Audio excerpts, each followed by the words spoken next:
Elixir, a resource that we always seem to be out of. Learn more about how to manage your Elixir in today's video.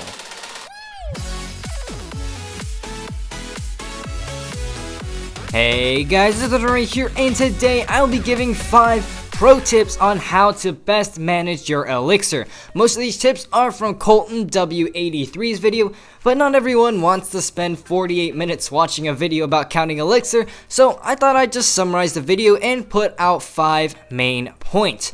Elixir management is so key to improving your gameplay. Sure, you can know about all the placements and timings in the world, but without proper Elixir management, you will always find yourself getting destroyed. These tips will help you better tell your opponent's Elixir, as well as managing your own. So, without further ado, let's get right into it. Number 1. Determining Elixir count.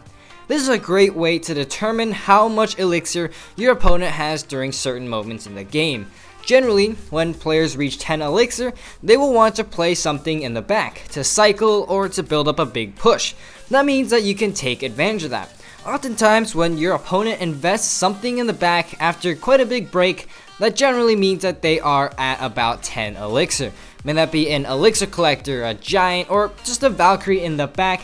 This is a great way to reset your Elixir count and have a definitive way to know how much Elixir your opponent has at any time. Number 2.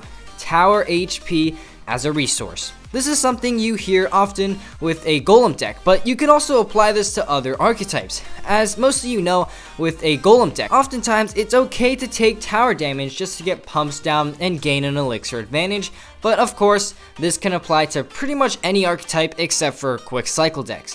This can be especially good if you just don't have a good hand at all. Sometimes you can take a few hits and invest in a push opposite lane.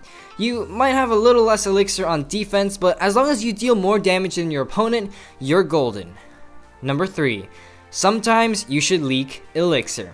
The most common application for this is if you are in a lead, especially a tower lead. This is so that you can retain all of your Elixir and play reactively. The last thing you want to do is to accidentally cycle something such as an E-Wiz in the back just to get completely pummeled on the other lane, not just because you're down for Elixir, but also because you don't have the appropriate counter to stop the push. So just wait for your opponent to reach 10 Elixir and leak Elixir if you need. After all, you probably only need to defend for like another minute. Number 4. Don't spend too much of your brain power keeping track of Elixir.